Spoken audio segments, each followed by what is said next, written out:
இன்னைக்கு மெனு வந்து வெத்தலை போட்டு சூப்பு, கொண்டக்கடலை சாதம், டொமேட்டோ கிரேவி, அப்புறம் வந்து வடை, கேரட் வடை இல்லை, கேரட் வடை, தயிர் சாதம். நேற்று ரொம்ப சிம்பிளான சமையல் தான் இன்னைக்கு. கிராண்டாக இருந்துச்சு ஸ்ரீ. ஏன்னா இன்னைக்கு இதெல்லாம் பண்ணல. சரி இருக்குது அந்த துவையல் தொக்குலாம் கொஞ்சம் பொடியெல்லாம் இருக்குனால இது காலி பண்ணிடலான்ட்டு சிம்பிளாக பண்ணிடுறது. ஓகே. ஸோ நான் வந்து இப்போ வந்து ஃபஸ்ட்டு கொண்டக்கடலை சாதமா? ஆமாம். ஓகே. எவ்வளோ அரிசி எடுத்துட்டு இருக்கோன்னா ஈக்குவலாக கொண்டக்கடலை 1 கப்பு, பச்சரிசி 1 கப்பு, உப்பு, ஜீரகம் 1 டீஸ்பூன், மஞ்சப்பொடி, பச்சை மிளகாய் காரத்துக்கு ஏற்ற மாதிரி, இஞ்சி, 1 நெல்லிக்காய், கிராம்பு, 1 லவங்கப்பட்டை, ஏலக்காய், கொஞ்சம் கொத்தமல்லி தழை. இப்போ வந்து நெல்லிக்காய் வேண்டாம் அப்படின்னா தயிர் 2 ஸ்பூன் விட்டுக்கலாம், இல்லை எலுமிச்சம்பழம் விட்டுக்கலாம். இது நெல்லிக்காய் தான் வேணும்னு அவசியம் இல்லை. அதே மாதிரி இப்போ இந்த கொத்தமல்லி கிடைக்கல அப்படின்னா தனியா விதை இருக்கு இல்லையா, அதை 1 ஸ்பூன் எடுத்து வறுத்து பொடி பண்ண தான் வாசனையா இருக்கும். இவ்வளவுதான், ரொம்ப சிம்பிள். இது ஜீரா ரைஸ் பண்ண பார்த்தீங்களா, அதே மாதிரி தான். பட் வேற தானியம்லாம் போடுறதோட இந்த கொண்டக்கடலை வந்து கொஞ்சம் நல்லா இருக்கும் சாப்பிட்றதுக்கு. அதுதான் கொண்டக்கடலை போட்டு. இது வந்து கொண்டக்கடலை வந்து 6 to 7 hours ஊற வைக்கணும்.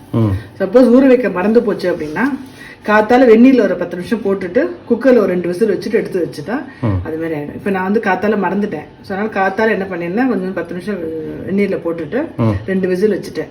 குக்கரில் வச்சிருக்கேன். இப்போ திருப்பி வைக்கும் போது கரெக்டாக வெந்திருக்கும். ஓகே. ஜலம் வந்து 1க்கு 2 விடணும். ஓகே. இப்போ நான் வந்து ஸ்பூன் விடுறேன். இது எல்லாமே பொடி பண்ணிக்கணும், அரைச்சிக்கிறேன். ஜீரகம் மட்டும்தான் போடுறேன். இப்போ மிக்சியில் இந்த பச்சை மிளகாய், இஞ்சி, இந்த நெல்லிக்காய் அரைச்சிக்கிறேன். அதே மாதிரி இந்த இதையும் நல்லா பொடி பண்ணிக்கிறேன். ஓகே. இது ஆயிட்டு இதெல்லாம் தனித்தனியாக அரைச்சிப்பியா? தனித்தனியாக பொடி பண்ணி அரைச்சிப்பேன். ஓகே. ஏலக்காய், கிராம்பு, லவங்கப்பட்டை, இஞ்சி, பச்சை மிளகாய், 1 நெல்லிக்காய் எல்லாத்தையும் போட்டு நல்லா இப்போ இந்த கொண்டக்கடலையும் போட்டு ஒரு இது அரிசி கலந்து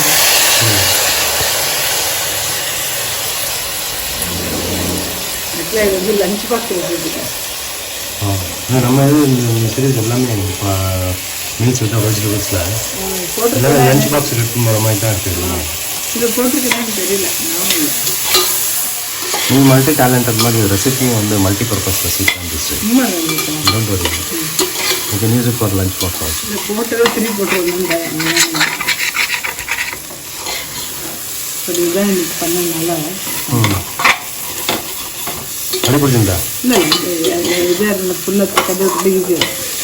இதெல்லாம் வந்து 1க்கு 2 எவ்வளோ இது பண்ணணுமோ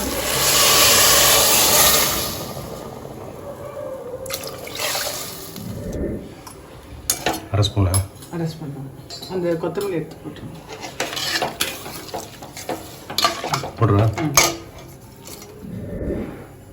எத்தனை விசில்? மீடியமாக வச்சு 1 விசில். ஓகே. ரொம்ப பெருசாக மீடியமாக வைக்கிறோம். மீடியமாக வச்சு 1 விசில். ரொம்ப சிம்பிளாக 10 நிமிஷத்தில் சமையல் ஆகிடும். சூப்பர். இது தக்காளி கூட்டு குழம்பு, டொமேட்டோ கிரேவி. ஆமாம். ஓகே. டொமேட்டோ வந்து ஒரு 1/2 கிலோ எடுத்துட்டுருக்கேன். பொடி பொடியாக நறுக்கிறேன். நீங்கள் தான் நறுக்கிருக்கீங்க இன்றைக்கி, உங்கள் டர்ன் இல்லையா, நீங்கள் நறுக்கிருக்கீங்க. நல்லா நறுக்கிருக்கீங்கண்ணா. நல்லா நறுக்கிருக்கீங்க. தேங்க்யூ. ஸோ டொமேட்டோ வந்து 1/2 கிலோ பொடி பொடியாக நறுக்கினது. தேங்காய் வந்து ஒரு அரை மூடி கம்மியாக எடுத்துட்டுருக்கேன். தேங்காய், மஞ்சப்பொடி, பொட்டுக்கல்ல கொஞ்சம், முந்திரி பருப்பு கொஞ்சம் எடுத்துருக்கேன் திக்கா வரத்துக்கு, இஞ்சி, கருவேப்பிலை, கொத்தமல்லி, சாம்பார் பொடி, காரத்துக்காக வெறும் மிளகா பொடி எடுத்து வச்சுருக்கேன், உப்பு. ஓகே. இதெல்லாம் ரொம்ப வந்து தனியாகவும் கூட்டு போட்டிருக்கோம், தனியாகவும் குழம்பு போட்டிருக்கோம். ஆமாம். இந்த மாதிரி கலந்த சாதம் பண்ணுற அன்னைக்கு இந்த மாதிரி பண்ணாது. என்னன்னா கிட்டத்தட்ட கொஜ்ஜு மாதிரி இருக்கும்ல, கொஜ்ஜு மாதிரி இருக்கும். அந்த டொமேட்டோ இந்த பைனாப்பிள் கொஜ்ஜு போட்டோம்ல அது மாதிரி. ஸோ எல்லாத்தையும் வறுத்துக்கணும். எதுனா தேங்காய், இந்த முந்திரி பருப்பு, இந்த பொட்டுக்கடலை, இஞ்சி நல்லா வறுத்துட்டு நல்லா மிக்சியில் நைஸாக அரைச்சிடணும். கொஞ்சம் வாசனையாக இருக்கும். வறுக்கிறது எதுக்குன்னா அது வாசனையாக இருக்கும். அதுக்காக வறுத்துட்டு இந்த பொட்டுக்கடலையும் அந்த முந்திரி பருப்பும் அந்த கலர் மாறுறது பாருங்கள் ஸ்லைட்டாக, அந்த அளவுக்கு இருந்தால் போகிறோம். எண்ணெய் இல்லாமல் எடுத்துட்டு இந்த எண்ணெயிலே இது பண்ணிக்கலாம். இதை அரைச்சின்ட்டேன். இப்போ கொஞ்சோண்டு ஒரு ஸ்பூன் எண்ணெய் விட்டு ஜீரகம் போட்டுட்டு இந்த அரைச்ச இதை போடணும். சப்போஸ் உங்கள்கிட்ட தேங்காய் இல்லை தேங்காய் வேண்டான்னு நினச்சிங்கன்னா தேங்காய்க்கு பதில் கசகசா 2 டீஸ்பூன் போட்டுக்கலாம். இந்த இப்போ பொட்டுக்கல்ல இந்த முந்திரி பருப்போட கொஞ்சம் கசகசா போட்டுங்க. சாம்பார் பொடி, வெறும் மிளகா பொடி, உப்பு. சாம்பார் பொடி இல்லைன்னா கூட பரவாயில்ல, கொஞ்சம் தனியா பொடி இருந்தால் கூட போட்டுக்கலாம். அதுவும் இல்லைனாலும் வெறும் மிளகா பொடி கூட நல்லா இருக்கும். இது அடுப்பில் சிம்மில் வச்சு கொஞ்சம் எண்ணெய் வதக்கிக்கிறேன். கொஞ்சம் வதங்கினதுக்கப்புறம் தக்காளி போடணும். இது இது இந்த எல்லா ஜீரா ரைஸ்லேருந்து இந்த கொண்டக்கடலை சாதம் புல்லாவை என்ன பண்ணாலுமே நல்லாயிருக்கும். வெறும் தோசை, இட்லி இது ஒன்று பண்ணி இந்த ஒரு சைட் டிஷ் பண்ணிட்டோம்னா நம்ம காத்தால சாயந்தரம் டிஃபனை கூட அட்ஜஸ்ட் பண்ணிட்டுலாம்.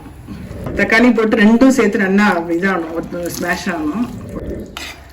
அடுப்பில் சிம்மில் வச்சுட்டு ஒரு மேலே மூடி போட்டு வச்சுருங்க. தெளிக்காமல் இருக்கும், அது பாட்டு ஆயிட்டு இருக்கும். நல்லா அப்படியே எல்லாம் மசிஞ்சு இதெல்லாம் தக்காளியெல்லாம் அப்படியே மசிஞ்சிடணும், அப்படியே வெந்துடணும்.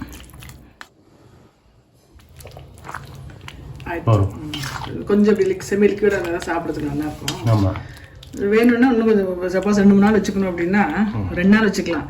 நல்லா இது பண்ணிட்டோன்னு வச்சுக்கலாம். நல்லா இது ஜலம்லாம் போகிற அளவுக்கு கொஞ்சம் ரத்தம் சொல்லிடுச்சுன்னா வச்சுக்கலாம். கடை பன்னீர் மாதிரி கடை தக்காளி. ஆமாம். சப்போஸ் தக்காளி கிடைக்கல இல்லை அப்படின்னா தயிர் பச்சடி நல்லாயிருக்கும். இந்த மாதிரி நெல்லிக்காய் தயிர் பச்சடி, இந்த மாதிரி தயிர் பச்சடி, வெறும் தேங்காய் தயிர் பச்சடி அதோட நல்லாயிருக்கும். ஓகே. அடுத்து வெத்தலை சூப்பு. ஆமாம். இது ஒன்றும் இல்லை, ரசம் தான். அது சூப்புன்னு சொல்லிக்க வேண்டியதான். நம்ம என்னென்னா ரசம்னா புளி போடணும், நெய்யில் கடுகு சாய்ச்சி கொட்டணும். இதுக்கு அதெல்லாம் ஒன்றும் வேண்டாம், ரொம்ப சிம்பிளாக இருக்கும். ரொம்ப நல்லது உடம்புக்கு. வெத்தலை பற்றியே தெரியும்ல உங்களுக்கு, எவ்வளோ ஒரு இது இருக்கு, பெனிஃபிட்ஸ் இருக்கு. ஒரே ஒரு டிராபேக் கொஞ்சம் சூடுன்னு சொல்லுவாங்க. அது காம்பன்சேட் பண்ணுறதுக்கு தான் நீர்மோர் பண்ணிட்டேன் நான். நீர்மோர் சாப்பிடணும். நேற்று அந்த இது முருங்கைல சூப்பு செம்மையாக, அது ரொம்ப நல்லது. டெய்லி கூட குடிக்கலாம். அட்லீஸ்ட் டெய்லி குடிச்சாலும் தலைமுடி நல்லா வளரும். முருங்கைல சூப்பு இல்லை, இது ஒன்றும் இல்லை, அப்படி சும்மா 2 அரைச்சுன்ற போகிறேன். இது 2 வெத்தலை கூட 2 வெத்தலை இருக்குது. இது கொஞ்சம் காரம் கம்மியாக இருக்கும், இது காரம் இருக்கும். ஸோ பார்த்துக்கணும் எந்த வெத்தலை அப்படின்னு பார்த்துட்டு இந்த காம்பு சப்போஸ் நரம்பு ரொம்ப இதுவாக இருந்ததுன்னா எடுத்துடலாம். இது எலசாதான் இருக்குது, அப்படி வச்சுட்டேன். அது 2 தக்காளி நல்லா நைஸாக அரைச்சிட்டு இதையும் பொடி பண்ணிட்டு ஜலம் வச்சு பண்ண வேண்டியதான். ஈஸியாக பண்ணிடுறேன். எல்லாமே ஒன்றா போட்டு அரைச்சிட்டு ஈஸியாகிடும் வேலை. மிளகு, ஜீரகம், உப்பு, கொஞ்சம் மஞ்சப்பொடி மட்டும் போட்டு கொதிக்க விட்டுட்டு அப்படி சாப்பிட வேண்டியது. அரைச்ச விடுதா? கொஞ்சம் தனித்தனியாக அரைச்சோம்னா பச்சையாக இருக்கும், ஒன்றா அரைச்சினாலும் கொஞ்சம் கலர் பரவாயில்ல. 1/4 டீஸ்பூன் மஞ்சத்தூள். பொங்கல் எடுத்துல எடுத்து போகிறோம். ஆனால் கொஞ்சம் சூப்பு கொஞ்சம் டேஸ்ட்டுக்காகவும் இந்த ஹீட்டை குறைக்கிறதுக்காகவும் கொஞ்சோண்டு நெய் விட்டுறாங்க அப்படி. ஓகே. வெத்தலை ஒன்றும் ஜாஸ்தி போடல, ஒன்றும் ஆகாது. பட் இது அவ்வளோ பெனிஃபிட் இருக்குது தெரியுமில்ல. ஆமாம். கேஸ்ட்ரிக்லேருந்து டைஜஷன்லேருந்து வெத்தலை ரொம்ப பெனிஃபிட். கண்டிப்பாக சாப்பிடணுன்னுவா. ஆனால் வெத்தலை குழந்தைல போட்டால் நாக்கு தடிச்சிடும், படிப்பு வராது, சாப்பிடக்கூடாதுன்னு சொல்லுவான். அது இந்த இதெல்லாம் சேர்த்து இந்த பாக்குக்கெல்லாம் சேர்த்து போடுறல, அதனால சொல்கிறேன். வெறும் வெத்தலை நல்லதுதான். வெத்தலை சாதம் கூட நல்லா இருக்கும். எல்லாருமே பாட்டில் கூட வச்சுக்கலாம், வெத்தலை வளர்க்கலாம், ரொம்ப நல்லது. இன்னைக்கு மெனு ரெடி. கொண்டக்கடலை சாதம், தக்காளி கூட்டு குழம்பு, வெத்தலை சூப்பு, நீர்மோர், carrot vada. Super, fantastic. Thank you so much.